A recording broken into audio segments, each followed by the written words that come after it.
সাতক্ষীরা কৃষি সম্প্রসারণ অধিদপ্তর সূত্রে জানা যায়, এবছর জেলায় ৪,১০০ হেক্টর জমিতে হিমসাগর, ল্যাংড়া, গোপালভোগ, আম্রপালি, লতাসহ স্থানীয় জাতের আম চাষ করা হচ্ছে। উৎপাদনের টার্গেট রয়েছে ৭৫,০০০ মেট্রিক টন।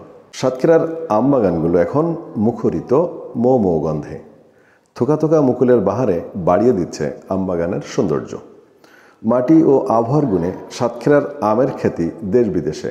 তাই আমের গুণগত মান নিশ্চিত করতে চাষিরা এখন আম বাগানের নিবিড় পরিচর্যায় ব্যস্ত। বাজার ধরার লক্ষ্য থাকে সাতক্ষীরার চাষিদের। জেলার হিমসাগর রপ্তানি হয় ইউরোপ ও মধ্যপ্রাচ্যের বিভিন্ন বাজারে। চাষিরা জানান, পরিচর্যার মধ্যে রয়েছে ছত্রাকনাশক ও কীটনাশকের ব্যবহার, সুষম সার প্রয়োগ ও নিয়মিত সেচ। সাতক্ষীরা কৃষি সম্প্রসারণ অধিদপ্তরের অতিরিক্ত উপপরিচালক কৃষিবিদ ইকবাল আহমেদ জানান, সাতক্ষীরা জেলায় এবার ৪,১৩৫ হেক্টর জমিতে আমাদের আমের আবাদ হচ্ছে এবং এবার মুকুল অত্যন্ত ভালো আসছে। এখনো পর্যন্ত আবহাওয়া ভালোই আছে। আমরা যদি এই মুকুলটা এখন রক্ষা করতে পারি, এই জন্য কৃষক পর্যায়ে আমরা বিভিন্ন ধরনের পরামর্শ দিচ্ছি।